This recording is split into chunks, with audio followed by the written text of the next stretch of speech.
kolm waard het gas weer hut intrapen. Op Pinkstermanje waard er een speciale Pinksterbokaal uitreikt in de rodeo-klasse. De eerste prijs is daar €500 en 10 bekers. En dat is een klasse, daar mag je lekker even in Bats en hier Hausen. Dus dat is een spektakel. Ja, de rodeo die zit Joodbeurs in het centje zet. En 4 september dan hebben we het NK vrijstandaard. Dus dan is de vrijstandaardklasse van beurt. Dus dan in de eerste prijs hopen we dat redden €1000. Er binnen verschillende klasses dat in rijden wordt, maar die je net altijd droog door de baan. Ja, het is leuk. En dat kan wel zien. De junioren met nou wel last. Oh, ik zit nog meer door de kop. Dus ja, dat je echt wel eens mis.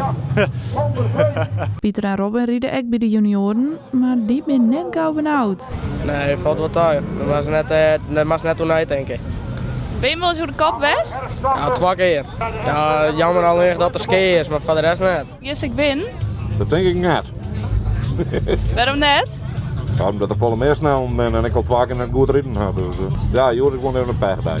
Hoor je dat op knap. Dus, Er worden 3 mansjes rijden in elke klasse en dan hebben we het bepaald waar de finale rijden mee. Om goed rijden te kunnen, moet er een soort onder auto's dienen worden. Ja, alles nadraaien. We gaan nou de hele auto wat opbouwd. Qua in het winterseizoen en dan winter we eigenlijk te kwaad.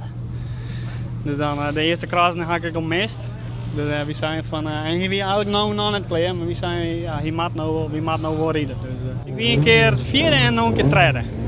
Dus de finale zit er voor die wel in. Maar we gaan nog een keer goed rijden, dan wel. De taskogers wisten de baan echt te vinden en kwam met creatieve ideeën. Nou ja, we zien hier altijd wat normaal.